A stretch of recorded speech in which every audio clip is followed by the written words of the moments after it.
নমস্কার বন্ধুরা, আজকে বৃষ্টি পড়ছে তো বৃষ্টির দিনে ভাবলাম একটু পাঁচমিশালি সবজি করি, খিচুড়ির সাথে খাবো। তো এই দেখো পাঁচমিশালি সবজিটা বানিয়েছি। তো কি করে করেছি রেসিপিটা তোমাদের সাথে একবার শেয়ার করছি। দেখো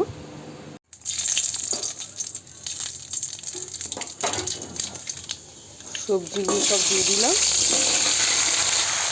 এর মধ্যে পরিমাণ মতো নুন, হলুদ, নেড়ে চেড়ে দেবো। এবার ঢাকাটা খুলে একটু মাঝে মাঝে নাড়িয়ে দেবেন।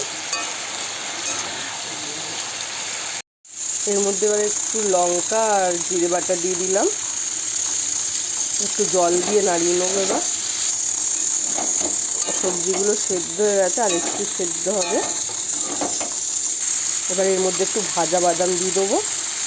পাঁচমিশালি সবজিতে একটু বাদাম ভাজা দিলে খেতে ভালোই লাগে। তোমরাও বাড়িতে অবশ্যই ট্রাই করো, এইভাবে দেখবে তোমাদের বেশ ভালোই লাগে। তোমরা যদি জিরে আর লঙ্কা বাটাটা না দিতে চাও নাও দিতে পারো, শুধু কাঁচা লঙ্কা চিরেও করতে পারো এইভাবে।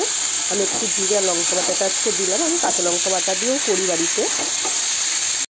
তো এই দেখো বন্ধুরা, পাঁচমিশালি সবজিটাও হয়ে গেছে। তো আমার ভিডিওটা ভালো লাগলে লাইক কমেন্ট শেয়ার সাবস্ক্রাইব করে দিও। তোমরাও বাড়িতে ট্রাই করে বলো আমায় কেমন হয়েছে। আজকের ভিডিও অবধি, ধন্যবাদ।